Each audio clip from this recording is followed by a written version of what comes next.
Have you ever been surrounded by laughter and bright lights, yet your heart feels silent, as if no one truly sees you? Copenhagen morning bliss, it's a strange thing. Standing in the middle of Copenhagen Central Station on a crisp morning, with hundreds of people rushing past you and feeling absolutely invisible. The click-clack of suitcase wheels, the smell of freshly baked Kanelsnigel, the echo of Danish announcements bouncing off the tall glass ceiling. All of it should feel alive. Yet inside, your mind is like a muted TV screen. Maybe you tell yourself it's just a slow morning. But deep down, you know it's more than that.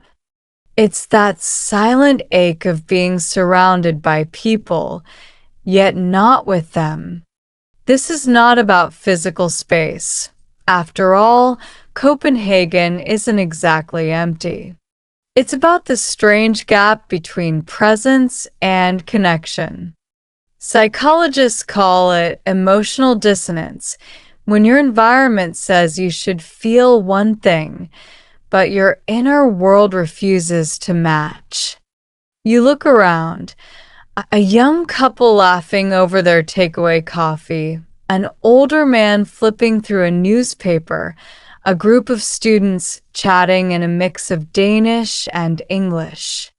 They seem plugged into the rhythm of the city, like dancers in a perfectly choreographed routine. And you feel like you missed the rehearsal. Science actually backs this up. Being in a crowd can increase feelings of loneliness if there's no emotional bridge between you and others. Your brain craves belonging like your body craves oxygen, but without those little human connections, a smile, a short chat, a shared moment, it's like breathing thin AI art SO. There you stand at the heart of a city that moves like clockwork, wondering if anyone even noticed you were there. And maybe, just maybe, they didn't. Small talk.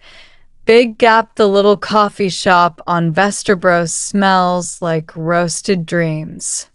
You walk in, greeted by the soft hiss of the espresso machine and the polite, automatic hedge from the barista. It's friendly, sure, but it's the kind of friendly that has a time limit, just enough warmth to hand over your coffee, not enough to melt the frost of distance. You try small talk. Maybe you comment on the weather, which, let's be honest, in Denmark is like talking about a moody teenager. Unpredictable, gray, and occasionally sunny when it wants to be. The barista nods, smiles faintly, and moves on to the next order. Conversation over. That's it. No, how's your day? No, what's new? Just transactional kindness. It's not that Danes are cold. In fact, they're often incredibly kind once you're part of their inner circle. The thing is, breaking into that circle is like trying to open a door that doesn't have a handle on your side. Psychologists have a term for this too: surface-level interaction. It's safe, it's polite, but it doesn't feed that deeper need for connection. Your brain registers it like eating one almond when you're starving. Technically, you consumed something, but it didn't even touch the hunger. And here's the twist. Even if you speak perfect Danish or flawless English, the gap can still be there. Because loneliness isn't always about language barriers. It's about emotional access. You can order your courte-à-deux with perfect pronunciation, but if no one asks you how you really are, your coffee might as well be made of quiet. You take your cup, find a seat by the window, and watch the world outside move in perfect Copenhagen harmony. Bikes gliding past, friends walking side by side, a man holding flowers. And you sip, wondering if anyone here even notices the quiet ones. Cycling in Silence Copenhagen is a city built for bicycles. Smooth lanes, tidy traffic lights, and a skyline that seems made for slow glances as you pedal past. On paper, cycling here should feel like freedom. And yet, there you are, gliding down Brigade, feeling the chill bite your cheeks, with only the sound of your own breath for company. Other cyclists whiz past in unspoken synchronization, heads slightly down, bodies leaning into the wind. You wonder if they're also lost in their own thoughts, or if they've mastered the art of tuning out the world without feeling alone. For you, the silence is heavier. You pass a small bakery where a mother helps her child choose a pastry, their laughter muffled through the glass. You think about stopping, joining the warmth inside, maybe chatting with the cashier, but you keep pedaling. Somehow, it feels easier to stay in motion than risk another short-lived exchange that leaves you feeling more alone than before. Neuroscientists say that repetitive motion, like cycling, can calm the mind. But here's the kicker. If you're already feeling isolated, that same rhythm can become a drumbeat that amplifies the emptiness. Each turn of the pedal is like a quiet reminder. It's just you. Still just you. And maybe that's why the ride feels so long, even though you've taken this route hundreds of times. The city is beautiful. The air is crisp. The streets are alive. But without someone to share it with, beauty can feel like an inside joke you're not in on. You arrive at your destination, lock up your bike, and glance at the people around you. They're all moving somewhere, together or alone, but rarely looking up to see who's beside them. And for a brief moment, you wonder if you're invisible, even to yourself. Workplace with no warmth. The office is modern, sleek, and perfectly organized. White desks, minimalist chairs, potted plants that look like they've been trained to behave. Everything is in its place, except maybe the human warmth. You greet your colleagues in the morning with a polite "God morgen," and they respond in kind. Then, almost instantly, everyone slips into their own silent bubble, eyes locked on screens, fingers dancing over keyboards. Conversations, when they happen, are short and to the point. Can you send that file? The meeting's at 2. Printers jammed again. It's not hostility, it's efficiency. In many Danish workplaces, personal life stays personal. There's an unspoken rule that you don't pry, and while that can feel respectful, it can also leave the air a little sterile. Sociologists call this professional detachment. It's designed to keep workspaces focused and drama-free. But the side effect? A chronic lack of the micro moments that bond people. The quick joke, the shared complaint about the coffee machine, the spontaneous lunch invite. Without those, the workplace becomes less of a community and more of a silent co-working space. You remember reading that human connection boosts productivity and even physical health. One study found that people with strong workplace friendships reported higher job satisfaction and were less likely to burn out.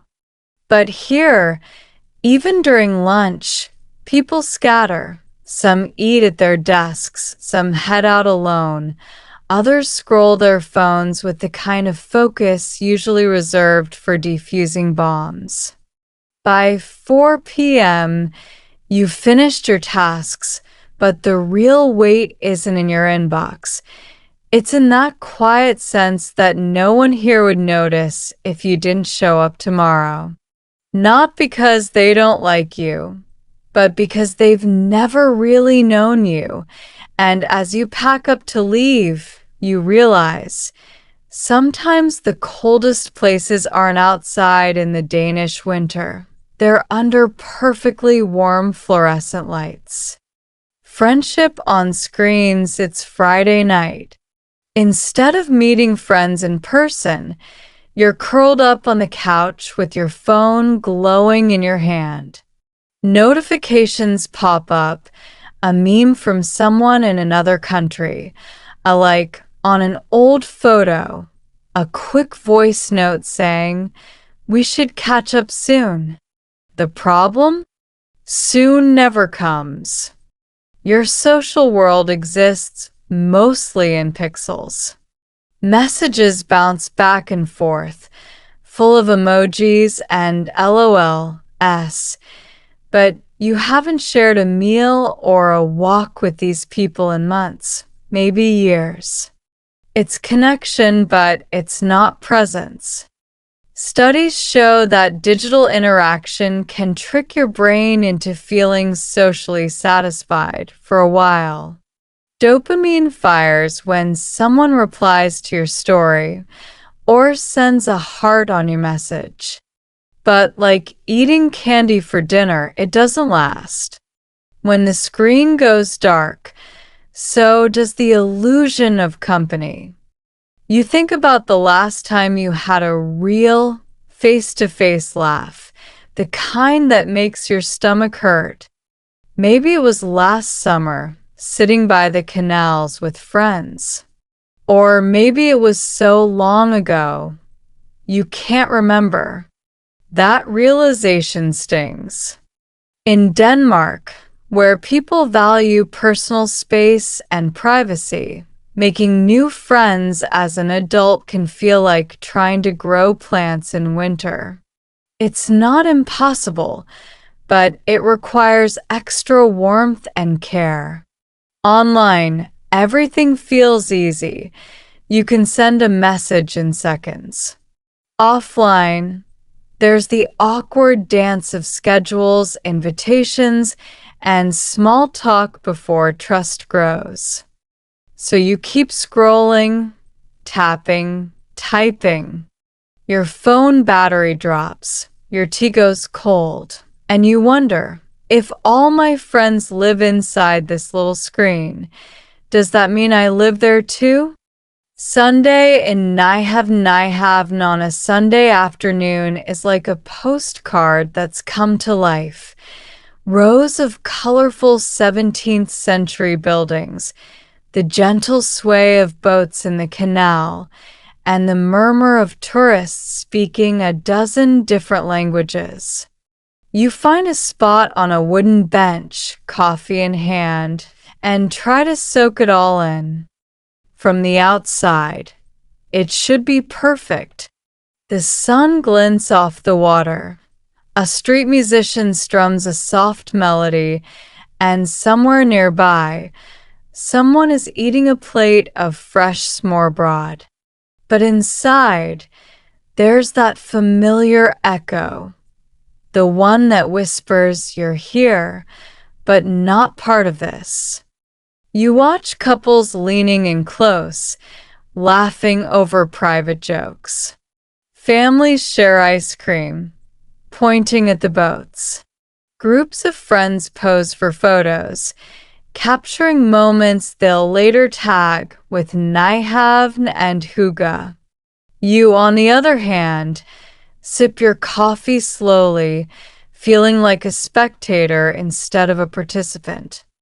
It's not that people are unfriendly.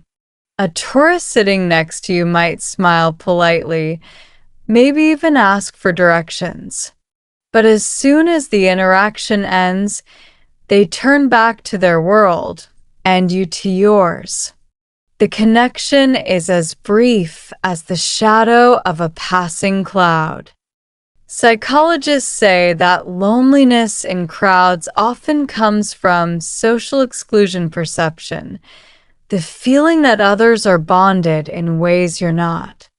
Even if no one is intentionally leaving you out, your brain fills in the gap, assuming you're on the outside looking in. And here in Nyhavn, surrounded by color and light, that gap feels almost physical. You take one last sip, stand, and start walking along the canal. The musician's song fades behind you. The boats rock gently in the water, as if waving goodbye. And you wonder if anyone noticed you were there at all. The science of feeling alone here's the twist that most people don't realize. Loneliness isn't just about being physically alone. It's about how your brain perceives connection. You could be standing in the middle of Strajit, surrounded by thousands, and still feel like you're on an empty island. Neuroscientists explain it like this. Your brain has a social reward system. Every time you engage in a meaningful exchange, a real laugh, a deep conversation, even a shared silence, your brain releases oxytocin and dopamine. These chemicals don't just make you feel good, they literally reduce stress and improve overall health. But here's the problem. Surface-level interactions like quick greetings or casual nods barely scratch that reward system. Your brain knows the difference between genuine connection and polite formality, and it's not fooled for long. That's why, after a day of being around people, you can still go home feeling emptier than when you woke up. In Denmark, where privacy and personal boundaries are deeply valued, this can become a cultural blind spot. People may assume that politeness and respect for space are enough, but without warmth, the human need for belonging quietly starves. Research from the University of Copenhagen even found that chronic loneliness can be as harmful to your health as smoking 15 cigarettes a day. Your immune system weakens, your sleep suffers, and your risk for depression skyrockets. All because your brain is running on a social calorie deficit. The good news? This is fixable. The same science shows that even small, consistent moments of real connection can rebuild your social wiring. But you can't wait for them to magically appear. You have to make them happen, like planting tiny seeds in cold soil and trusting they'll grow. And maybe, just maybe, that starts with saying more than hedge the next time someone hands you your coffee. Finding your little circle, the truth is, you don't need 100 friends to feel at home. You just need a few people who actually see you. Not as the polite stranger at the coffee shop, not as the coworker who sends emails, but as you. In Denmark, building that little circle can feel slow, almost painfully so. but the slowness can be a gift. Relationships here often grow deep once they're rooted. Think of it like Danish winters, long, quiet, but followed by springs that make you forget how cold it was. Start small. Invite someone for a walk instead of just chatting in passing. Join a hobby group. Even if it feels awkward at first, language exchange nights, community cycling tours, knitting clubs, yes, even knitting clubs. The point isn't to force instant friendship, but to create consistent spaces where familiarity can form. Social scientists talk about the mere exposure effect. The more often you see and interact with someone, the more likely you are to bond. In other words, connection isn't usually lightning. It's a slow burn. And when you do find those people, protect the connection. Make time. Send the message first. Show up even when you're tired. Because once you have your little circle, the city feels different.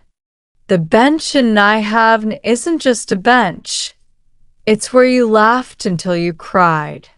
The bike ride down Brigade isn't just a commute. It's where you raced a friend in the rain. Loneliness in a crowd might always exist in the background, but with the right people, it stops being the whole song. And one day, you might look around, realize you're still in the same city, but you're no longer standing on the outside. That's it for today. I'll be making more videos like this soon, so don't forget to subscribe.